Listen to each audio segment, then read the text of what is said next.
Study IQ IAS, अब तैयारी हुई अफोर्डेबल। नमस्कार दोस्तों आप में से कुछ लोगों के मैसेजेस मेरे पास आए थे कि सर रुपी ऑल टाइम लो पर चला गया है, उसके ऊपर वीडियो बनाइए। लेकिन कुछ लोगों के मैसेज आए थे कि सर ऑल टाइम हाई पर चला गया है रिजर्व, जो फॉरेक्स रिजर्व होता है, तो उसके ऊपर वीडियो बनाइए। तो एक तरफ रुपी जो है वो आपका ऑल टाइम लो पर है, दूसरी तरफ हमारा जो फॉरेक्स रिजर्व है वो ऑल टाइम हाई पर है। तो ऐसा कैसे हो रहा है?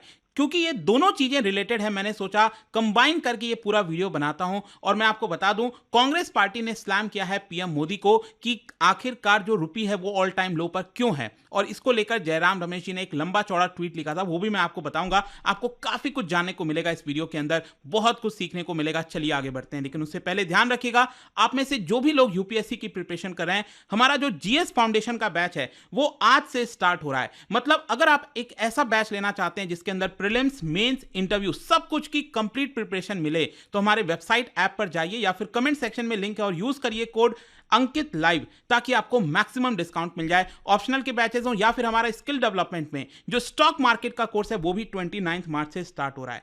और इसके अलावा अगर आप एमसीक्यूज अटेम्प्ट करना चाहते हैं तो मेरे इंस्टा पेज पर जा सकते हैं, वहां पर स्टोरीज में जितने भी एमसीक्यूज हैं उसको आप अटेम्प्ट कर पाएंगे। चलिए शुरुआत करते हैं और सबसे पहले तो ये देखते हैं कि एग्जैक्टली हुआ क्या है। जैसा मैं आपको बोल रहा था कि जो हमारा रुपी है इन कंपैरिजन टू डॉलर ये ऑल टाइम लो पर चला गया है, क्योंकि फ्राइडे को 0.3% और डेप्रिशिएट हुआ था। यहां पर मैं आपको दिखाता हूं, ये आप देख रहे होंगे कि ये 2000 से लेकर अभी तक हमारा जो रुपी है डॉलर के मुकाबले ये किस तरह से डेप्रिशिएट होता गया। डेप्रिशिएट का मतलब रुपी की वैल्यू कम हो रही है इन टर्म्स ऑफ डॉलर। पहले अगर आप देखोगे 2004 में ये हमारा $1 इक्वल्स टू करीब 40, 45, 50 रुपीज के आसपास चला करता था। फिर 2014 के आसपास आप देखिए ये करीब 59, 60 रुपीज के आसपास चल रहा था। और अभी जो है $1 इक्वल्स टू करीब 84 रुपीज के आसपास देखने को मिलेगा। मतलब एग्जैक्ट मैं अगर आपको बताऊं तो जो ऑल टाइम लो का संख्या है वो आपका अभी फ्राइडे को अचीव हुआ था, एंड दैट वाज 83.43। और इसके पिछले वाला अगर आप रिकॉर्ड देखोगे तो पिछले साल दिसंबर में 13 दिसंबर को जो रुपी है वो एंड हुआ था, मतलब जब मार्केट क्लोज होता है तो ये एंड हुआ था 83.4 पे, और अभी ये 83.43 पर मतलब आपको देखने को मिल रहा है। ऑल्दो मैं आपको बता दूं अभी थोड़ा सा इसमें इंप्रूवमेंट हुआ, आप देख सकते हैं 83.3, मतलब ऊपर नीचे चलता रहता है। ओवरऑल कहने का मतलब यही है कि rupee is at all time low. तो क्वेश्चन ये है कि आखिरकार इसका कारण क्या है, रुपी इतना डेप्रिशिएट क्यों हो गया। देखो कई सारे फैक्टर्स होते हैं, लेकिन जो एक इंपॉर्टेंट फैक्टर यहां पर बताया जा रहा है वो ये है कि आरबीआई ने यहां पर इंटरवेंशन नहीं किया फॉरेन एक्सचेंज मार्केट में, और इसी से पूरा मुद्दा रिलेटेड है फॉरेक्स रिजर्व का। देखो ये थोड़ा सा टिपिकल चीजें होती हैं, आपको थोड़ा सा ध्यान रखना पड़ेगा इसमें मैं क्या बोलने चाह रहा हूं। समझिए, मान लीजिए अगर आप आरबीआई की बात करेंगे, आरबीआई जो है उसके पास बहुत सारा फॉरेक्स रिजर्व होता है। फॉरेक्स रिजर्व का मतलब यहां पर उसके पास काफी सारा डॉलर्स होता है, जो फॉरेन करेंसी होती है ना, डॉलर हो गया, यूरो हो गया, वो सब कुछ पड़ा होता है आरबीआई के पास, रिजर्व में रखते हैं ताकि जब मुसीबत आएगी तो हम इसको खर्च कर सकेंगे, राइट। तो ये टफ टाइम के लिए होता है जो हमारा फॉरेक्स रिजर्व होता है। अब मान लीजिए हमारे पास जो डॉलर पड़ा है आरबीआई के पास, अगर ये डॉलर आरबीआई मार्केट में रिलीज कर देती है, मतलब डॉलर बेचकर रुपी ले लेती है अपने पास, तो इससे क्या होगा, डॉलर की सप्लाई बढ़ जाएगी मार्केट के अंदर। जब सप्लाई बढ़ेगी, जब किसी भी चीज की सप्लाई बढ़ती है मतलब उसकी वैल्यू डाउन होती है। तो अगर आरबीआई चाहती तो अपने रिजर्व में से डॉलर को खर्च कर सकती थी, बाहर निकाल सकती थी, मार्केट में उसको सप्लाई बढ़ा सकती थी, लेकिन आरबीआई ने ऐसा नहीं किया, मतलब इंटरवेंशन नहीं किया फॉरेक्स रिजर्व मार्केट में। और इसीलिए क्या हुआ है कि हमारा फॉरेक्स रिजर्व यहां पर बढ़ गया है, लेकिन दूसरी तरफ जो रुपी है वो आपका डेप्रिशिएट हो गया है, मतलब उसकी वैल्यू गिर गई है। तो एक तो ये कारण है। फिर दूसरा ये भी है कि डॉलर मजबूत है अपने आप में। डॉलर इंडेक्स अगर आप देखोगे, डॉलर इंडेक्स बेसिकली जो डॉलर की मजबूती है ना उसको दिखाता है, और आप देख सकते हैं ये इंडेक्स चला गया अभी फ्राइडे को 104.39 पर। मतलब कि यहां पर जो डॉलर है वो लगातार मजबूत हो रहा है, तो जाहिर सी बात है उसके कंपैरिजन में बाकी के जो करेंसीज हैं, और ऐसा नहीं है कि इट इज जस्ट अबाउट रुपी। अगर आप एशिया में चाहे युआन की बात करिए, दूसरे करेंसीज की बात करिए, वो भी डेप्रिशिएट हो रहे हैं। ठीक है। इनफैक्ट अगर आप देखोगे तो डॉलर का मजबूत होना एक बेसिक कारण इसलिए भी है क्योंकि यूएस की जो इकोनॉमी में नंबर्स आए हैं वो थोड़े से मजबूत आए हैं। वहां पर पहले सोचा जा रहा था कि अनएम्प्लॉयमेंट वगैरह काफी हो रहा है, लेकिन ऐसा नहीं है। जो लेटेस्ट डेटा सामने आया उसमें पता चला है कि अनएम्प्लॉयमेंट उतना भी ज्यादा नहीं है। जो होम सेल्स में डाउनफॉल देखा गया था वो अब वापस से बढ़ रहा है। फरवरी में ये 1 ईयर हाई पर चला गया है। मतलब यूएस की इकोनॉमी जो स्ट्रांग होगी तो जाहिर सी बात है डॉलर स्ट्रांग होगा, और डॉलर स्ट्रांग होगा तो उसके कंपैरिजन में बाकी की जो करेंसी है वो यहां पर फॉल होंगी। आ रहा है समझ में? अब देखिए यहां पर जो मार्केट एक्सपर्ट्स हैं उनका कहना है कि मेनली 3 फैक्टर्स हैं। एक तो फैक्टर यहां पर है डॉलर का शॉर्टेज होना, मतलब डॉलर की जो मजबूती है वो हुआ है जिसकी वजह से रुपी फॉल हुआ। फिर दूसरा ये भी है कि जो युआन है, युआन मतलब चाइना की करेंसी, उसमें काफी वीकनेस देखने को मिला है। तो क्या होता है ना कि अगर आपके आसपास देखोगे अगर कोई एक चीज गिरती है तो उसका इंपैक्ट बाकी चीजों पर भी होता है। तो उसी प्रकार से क्योंकि हमारे एशिया के अंदर जो बाकी के करेंसीज, युआन हो गया, साउथ ईस्ट एशिया में जो करेंसीज हो गए उसमें डाउनफॉल हुआ, उसका असर भारत के रुपी पर भी आया है। लेकिन इसमें सबसे बड़ा जो फैक्टर जो मैं आपको बता रहा था ना कि आरबीआई का इंटरवेंशन ना करना, आरबीआई ने डॉलर की सप्लाई नहीं किया जिसकी वजह से आरबीआई का जो फॉरेक्स रिजर्व है वो बढ़ता गया। अब देखो यहां पर यही चीज होता है, अगर forex reserve all time high पर नहीं जाता, मतलब कि आरबीआई अपने खजाने में से जो डॉलर है उसको रिलीज कर देती मार्केट में, तो ऑब्वियस सी बात है अगर डॉलर खर्च कर देती तो मतलब आरबीआई के पास कम डॉलर रहता, कम रिजर्व रहता, तो ये ऑल टाइम हाई पर नहीं जाता।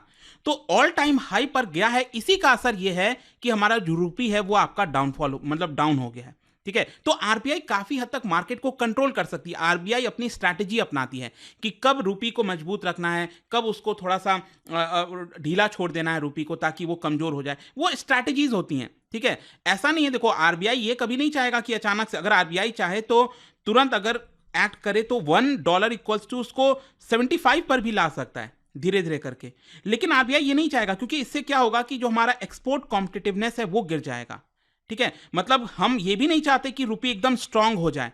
83.5 चल रहा है अगर अभी, तो हम नहीं चाहते कि 70 हो जाए। अगर 70 हो जाएगा तो हम एक्सपोर्ट नहीं कर पाएंगे उतना, क्योंकि बाकी देशों की जो गुड्स हैं वो एक तरह से सस्ते हो जाएंगे, आप समझिए। तो इसीलिए आप देख सकते हो जो फॉरेन एक्सचेंज रिजर्व है वो $642 बिलियन पहुंच गया है। देखो लास्ट टाइम ये अगर आप देखोगे तो 2021 में ऐसा हुआ था, 3 सितंबर 2021 को जो हमारा फॉरेक्स रिजर्व है वो ऑल टाइम हाई पर गया था $642 बिलियन, और ये अभी चला गया है $642.49 बिलियन। तो काफी लंबे समय के बाद 2021 में ये ऑल टाइम हाई पर गया, फिर पिछले 2-3 साल से लगातार ये नीचे ही जा रहा था। आप देख सकते हो 1 साल तक तो ये नीचे ही गया, फिर धीरे धीरे करके यहां पर हमने बिल्ड किया और वापस से अब हमारा forex reserve all time high पर आ गया। जब मैं फॉरेक्स रिजर्व कहता हूं तो इसके अंदर आप देख सकते हो जो सबसे बड़ी संख्या होती है वो फॉरेन करेंसी की होती है। ये फॉरेन करेंसी मतलब कितना, $642 बिलियन में से $568 बिलियन तो अकेले फॉरेन करेंसी की संख्या है। फिर उसके बाद गोल्ड, एसडीआर हो गया, reserve position in the IMF हो गया। ठीक है, आपने सुना होगा ना एसडीआर के बारे में, स्पेशल ड्राइंग राइट्स के बारे में, आईएमएफ वगैरह से रिलेटेड, मैं उसमें नहीं जाऊंगा। लेकिन बेसिकली क्या होता है कि ये जो रिजर्व होता है वो हमें बड़ा काम देता है। ठीक है, आपको याद होगा 1991 में क्या हुआ था, हमारा रिजर्व बहुत कम हो गया था, हमारे पास इतना ही रिजर्व बचा था कि सिर्फ 15 दिन तक ही हम इंपोर्ट करा सकते थे। इसी की वजह से अल्टीमेटली हमें डिसाइड करना पड़ा कि अब बहुत हो गया, हमें एलपीजी रिफॉर्म्स अपनाने ही पड़ेंगे। हमें काफ़ी हद तक लोन वगैरह लेना पड़ा था आईएमएफ से, गोल्ड वगैरह जमा कराना पड़ा था। तो बड़ा ही शर्मिंदगी वाला समय होता है वो किसी भी देश के लिए, और आप देखते ही हो पाकिस्तान हमेशा उससे गुजरता ही रहता है। लेकिन अब हमारी इकोनॉमी काफ़ी हद तक स्ट्रांग है, रिजर्व वगैरह अच्छा खासा है। खैर यहां पर एक चीज मैं आपको यह भी बता दूं कि इस पूरे साल में देखोगे, ये जो अभी जनवरी से लेकर अभी मार्च तक का महीना आप देखोगे, इसमें सबसे ज्यादा एक्यूमुलेशन जो किया गया है ना रिजर्व का, वो सबसे ज्यादा तो चाइना तो करता ही है, उसके बाद भारत का नंबर है सेकंड नंबर पर। लेकिन पूरे टोटल रिजर्व की अगर हम बात करें, पूरे दुनिया में जितने भी देश हैं, तो भारत किस नंबर पर है फॉरेन एक्सचेंज रिजर्व के मामले में? तो हम 5th नंबर पर हैं, जैसा कि आप देख सकते हो। इस समय एक्चुअली क्या रहा था कि हमेशा रशिया हमसे आगे होता था, लेकिन रशिया का आपको पता ही है इस समय क्या हाल चल रहा है। तो रशिया इस समय 6th नंबर पर है और हम 5th नंबर पर हैं। सबसे ज्यादा रिजर्व किसके पास है? चाइना $3 ट्रिलियन से भी ज्यादा है, मतलब बहुत ज्यादा इन्होंने इकट्ठा कर रखा है, क्योंकि चाइना की इकोनॉमी पिछले 30 सालों में डबल डिजिट में ग्रो की है। वहीं जापान के पास आप देख सकते हो 1 ट्रिलियन से ज्यादा है। फिर स्विट्जरलैंड के पास है $868 बिलियन, ताइवान के पास $659 बिलियन और भारत के पास $642 बिलियन। अच्छा, अब यहां पर बहुत से महान लोग होते हैं जो एक सवाल पूछते हैं अक्सर कि सर ये बताइए यहां पर अमेरिका का नंबर क्यों नहीं है। हम फॉरेन एक्सचेंज रिजर्व की बात कर रहे हैं तो ध्यान से समझो, ये फॉरेन एक्सचेंज रिजर्व है। फॉरेन एक्सचेंज का मतलब क्या, कि फॉरेन करेंसी को होल्ड करना। अब ज्यादातर जो देश हैं वो डॉलर को ही तो इकट्ठा करके रखते हैं, क्योंकि वही सबसे मजबूत करेंसी है। लोग डॉलर को इकट्ठा करना चाहते हैं। अब डॉलर तो खुद अमेरिका की करेंसी है, तो उसके लिए तो वो फॉरेन एक्सचेंज नहीं हुआ ना, फॉरेन एक्सचेंज रिजर्व। मतलब अमेरिका के लिए फॉरेन एक्सचेंज रिजर्व कौन कौन से करेंसी होंगे, भारत की करेंसी हो गई, रुपी हो गई, यूरो हो गया, पाउंड हो गया, वो सब होता है। इसीलिए अगर आप देखोगे जो यहां पर टॉप 10 में भी आपको अमेरिका नहीं दिखेगा। अमेरिका को क्योंकि उसको जरूरत नहीं है उतना फॉरेक्स रिजर्व इकट्ठा करने की। ये तो हमारे जैसे देश हैं, बाकी के देश हैं, उनको जरूरत पड़ती है कि डॉलर इकट्ठा करके रखें। खैर, जाने से पहले एक और यहां पर मुद्दा था कि कांग्रेस पार्टी ने यहां पर लताड़ा है, कहा है कि जो पीएम मोदी हैं वो एक तरह से हमेशा से इस चीज को कहते थे कि हमारी जो रुपी है वो लगातार नीचे जाती जा रही है। जयराम रमेश जी ने बड़ा बड़ा ट्वीट किया यहाँ पर और कहा है कि कैसे 2014 के चुनाव के पहले पीएम मोदी कहते थे जैसे जैसे पीएम मोदी की मनमोहन जी हैं उनकी उम्र यहाँ पर बढ़ी है, वैसे वैसे हमारा जो रुपी है वो भी एक तरह से गिरता जा रहा है। तो उसी को लेकर यहाँ पर उन्होंने कहा है, अगेन पलटवार किया है और कहा है कि रुपी जब डेप्रिशिएट होता है तो ये पूरे इकोनॉमी के ऊपर इंपैक्ट करता है। जैसे कि उन्होंने डिटेल में लिखा कि जो प्राइस हैं इंपोर्ट गुड्स के वो भी बढ़ जाते हैं। जाहिर सी बात है कि अगर आप एक्सपोर्टर है तब तो आपको फायदा होगा, ठीक है, लेकिन अगर आप इंपोर्टर हो तो यहां पर आपको ज्यादा पे करना पड़ेगा, ठीक है। जैसे मान लो पहले 50 रुपीज हुआ करता था $1, तो अगर आपको कुछ इंपोर्ट कराना है और वहां पर बाहर एक सामान है जिसका वैल्यू है $1, तो आपको सिर्फ 50 रुपए पे करना होता था। लेकिन अब ये 84 हो गया, मतलब अब आपको 84 रुपीज पे करना है, मतलब आपको ज्यादा पे करना है। फिर इसके साथ साथ यहां पर यह भी बोला गया उनके द्वारा कि हम क्रूड ऑयल वगैरह में बहुत ज्यादा खर्च करते हैं अपना डॉलर्स, तो अगर हमारा रुपी डिप्रिशिएट होगा तो जाहिर सी बात है हमें ज्यादा पेमेंट करना है। और ऑयल का कॉस्ट बढ़ता है, ऑयल बढ़ता है, पेट्रोल डीजल वगैरह के दाम, तो उसका असर बाकी चीज़ों पर आता है, ये उन्होंने बोला है। तो ये सब मुद्दा है, पॉलिटिकल मुद्दा है। देखिए अभी चुनाव वगैरह आ रहे हैं, ये सब चलता रहेगा, बट आई होप कि इस वीडियो के माध्यम से ये जो पूरा मुद्दा था ना फॉरेक्स रिजर्व का और रूपी के ऑल टाइम लो का, वो आपको एक कॉम्बिनेशन समझ में आ गया होगा, ठीक है। जाने से पहले एक इंटरेस्टिंग क्वेश्चन, क्या बता सकते हो what acts as the first defence for India against the economic slowdown? अगर भारत में इकोनॉमिक स्लोडाउन आता है तो सबसे पहला डिफेंस भारत के लिए इनमें से क्या हो सकता है? इसका राइट आंसर आप सबको पता है, मेरे इंस्टाग्राम पर तो मिलेगा ही, वहां पर अगर आप नहीं हो कोई बात नहीं, टेलीग्राम से ले सकते हैं इसका सही उत्तर। मैं कई सारे जो एमसीक्यूज हैं वो यहाँ पर स्टोरीज में डालता रहता हूं। अगर आपको पीडीएफ चाहिए तो टेलीग्राम पर आइए, अलग अलग सोशल मीडिया पर आप जुड़ पाओगे। और जैसा मैंने आपको बताया, अगर आप यूपीएससी की तैयारी कर रहे हैं, आज से ही हमारा बैच स्टार्ट हुआ है। अगर आप ज्वाइन करना चाहते हैं तो ये सही समय है, क्योंकि 2025 की तैयारी के लिए अभी से आपके पास करीब 1 साल से ज़्यादा का समय मिलेगा, जिससे आपका प्रिपरेशन काफ़ी बेहतर हो सकता है।